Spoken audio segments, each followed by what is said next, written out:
Hey, what's up, good people? Welcome to Miles from India. For my new people to this channel, I am India. And for my returning peeps, what's up and welcome back. So many times I get messages or people asking me the shoe that they should wear when they run. They want a direct recommendation.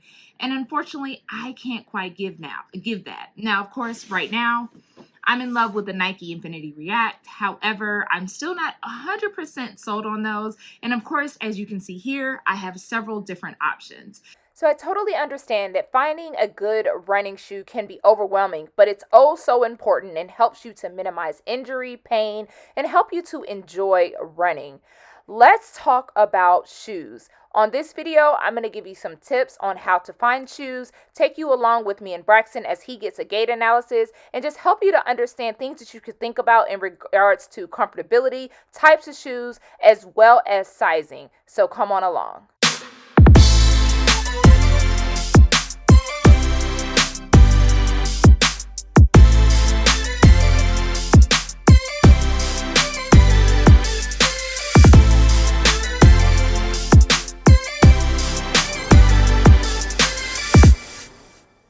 You ready to get your gait analysis done? See what kind of shoes you need? Absolutely. So you can run more? Absolutely. We're here at Road Runner Sports about to get an analysis done for Braxton so that he can get some running shoes. So you want to go to an actual specialty running shoe store to be able to get that gait analysis done. Of course, you can purchase the shoes in other places, but to get the analysis, a specialty running shoe store is where you want to go.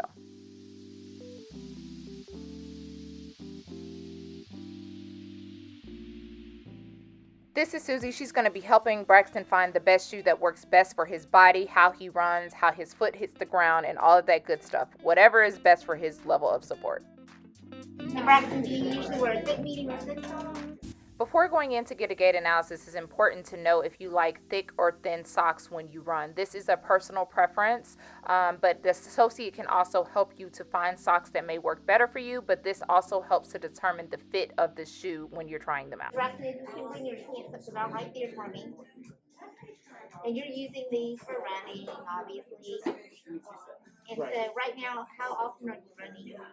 Not at all. Okay, so I did a mile randomly, but it's not a lot. okay, so we want to get to what, like 3 to 5 days a week? Like 2 to 3. Yeah, 3. Anything bothering you? Are you having any pain? No. Okay, thank you. Here, Susie is asking about injuries or if there's any pain anywhere because he's going to run on the treadmill, but it also determines the type of shoe and support that he may need. You're going to increase the speed right there and just get to the walk, okay? It's going to be for less than 30 seconds.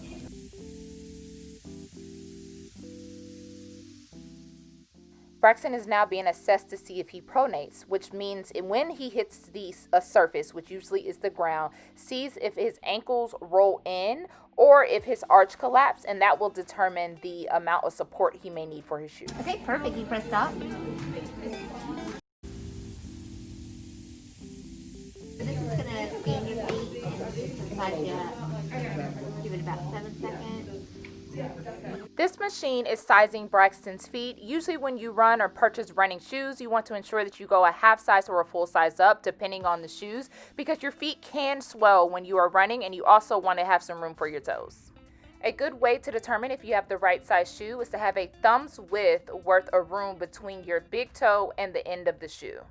What this machine does is it takes a 3D snapshot of your feet and measures your feet up in about 6 different ways. So there's your feet in 3D right there. So pretty cool. So 2 things we like to look at obviously is going to be the sizing of your feet. You can see right here that your left foot is the longer foot right here, and your sizing it right at a 12. So definitely want to go 12 and a half in terms of a running shoe because it gives you a little bit of space. You have a narrower foot, so definitely we want to put you in a shoe that has a narrower toe base naturally. Is it normal to have one foot greater than the other? Yeah, most people have one foot that's a little bit longer than the other, so don't even think about it. My right one's bigger than my left. And then another thing is that we like to look at your arch height, and you can kind of clearly see right here that your arches are pretty low anyway, and on your left arch you've got a lot lower of an arch than your right arch right here. If we go back right here, you can see, your left foot is a little bit longer than your right foot, and that's partly because your left arch is a little bit lower than your right arch. So of course, over time your arch collapses and one can be a little bit longer. Do you use any kind of insole in your shoe for arch support? I don't. So the shoe supports your ankle motion and insole, so it's going to give you that arch support. Not only is it going to support your arch, but it's going to balance you out right there, you know, and take away any imbalances, you know, and make your shoe fit better. Susie is now explaining to Braxton about how he pronates. This will determine if he needs a neutral or stability shoe. A neutral shoe means that you don't have a lot of pronating, whereas stability is a shoe that's going to have a different structure to help stabilize any pronation that you may have. This clip is showing that Braxton has some pronation on his left foot where his ankle turns in, whereas his right foot is pretty neutral and there's not much correcting that needs to be done. She recommended that he has a neutral shoe because she does not want to overcorrect the right foot that is already neutral. It would kind of keep you in that neutral category because I don't want to overcorrect this side, you know. And with that insole, it'll give you that extra support. Your assessment. It opened my eyes to a lot of things I didn't know about my gait, pronation, the new word. It's quite pronounced in my left ankle. I'm really excited that you said 3 days a week of running. Minimum. Shouldn't be too difficult. Shouldn't be. It's getting colder, so You don't have to we'll go. see. You don't have to go far. That's true. I have a pretty hilly neighborhood. You be alright. No, I'm not trying to make Braxton into a runner, but I am excited that maybe we can get a couple miles in together. Okay, now as Braxton is getting his insoles sized and customized, I want to drop a few tips here. You want to ensure that when you are running in your running shoes, you don't have more than 300 to 500 miles on each pair of running shoes. Now for some, that could be a month, 2 months, 4 to 6 months, or even a year. So that varies among person to person, but you don't want to go over the 300 to 500 miles per shoe because obviously the cushions start to wear down and the bottom also. This also depends on how you run, so you want to ensure that you are taking a look at the bottom of your shoes to see if the tread is still there and they are effective to continue running. The next tip is that a lot of people like to do shoe rotations. So that means you have a couple pair of shoes that you wear. You don't wear the same shoe every single day. What happens is that your feet and your body adapts to the shoe, and you don't want to overload the same exact muscles. So it is very good and healthy for you to change it up and change up the different shoes. Now, as you can see through us doing the fittings, different brands have different types of feels to them. So that means they have different support, they have different feels to the cushion, some are firmer than others, and some of them just have a different insole and toe box, which means the top part where your foot is. So you have to figure out what works best for you.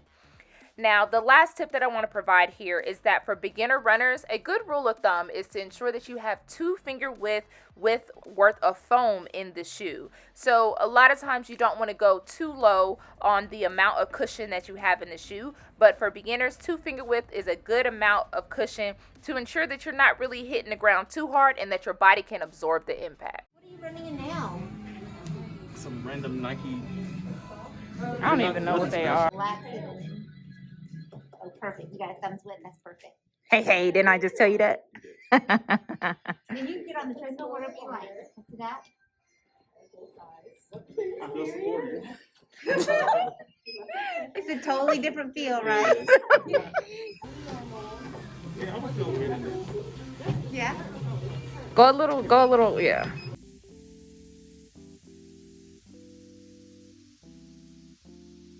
You know, some people like a shoe that has a lot of cushion but that's really soft feeling, and some people like a shoe that has cushion but it's firm feeling. So it's all in terms of personal preference. So you may try on another one and be like, hey, this one feels a little bit better because I like it because it's a little snappier or whatever else. So, you know, that's basically the big deciding factor in terms of that. But I mean, we can try out some other options and kind of see what I'm talking about for sure. So here is another example of cushioning. So this is more of a zero drop shoe, very thin cushioning, not 2 fingers. This is kind of a medium amount of cushioning. And then of course, Hoka is designed to have a lot of cushion. So this one here has the most cushion out of the 3. So this is, again, a preference as well as how heavy the shoes are on the type of cushion that you want. And it's just personal preference on what you like. So in the other shoes, I'm like, oh, that's why I hate running because my feet hurt. This sucks. Yeah, With well, that, that's good. I forgot I could concentrate on other things, not my feet. Yeah. So that was See, that's what Yeah. you want. See, Okay. he's gonna be a runner. Mm-hmm. So he just tried on the Nike Pegasus. He liked those. I was just explaining to him when it comes to the cushion in the shoe, it's like mattresses when you sleep. So some people like a firm cushion in their mattress and some people like a plush cushion, and that's the difference between different shoes. I can't wear, like, I don't really like, I like the Ultra Boost for just like walking around, Yeah, but like to run in them, they're too cushiony for me. I like to feel the ground just a little bit. I agree with you. That Yeah. Ultra Boost is kind of like too marshmallow. Yeah, exactly. Starts to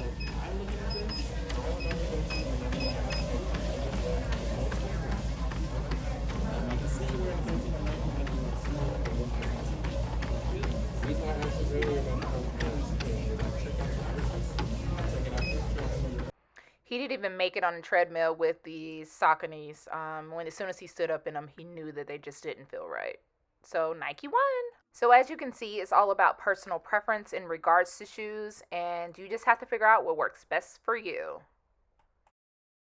We got his first pair of running shoes. Are you super excited? I'm very excited. You ready? Easy, straightforward experience. I'm ready to run in some shoes that actually fit. We got him some running shoes, guys. We're in And business. I'm built for running. Yes, built for running. So excited. Success. I hope you all liked how it looks to get a gait analysis. And hopefully that was helpful for you guys. As you can see, the Getting in the Gait analysis is a really good tool to have when you are trying to find the best running shoe. Now, it is not a must-have, but it is a really good tool. I hope you all can take these tips along the way with you as well when you're trying to find the best shoe for your feet. Definitely subscribe and like this channel if you like content like this, and I will see you all on the next video.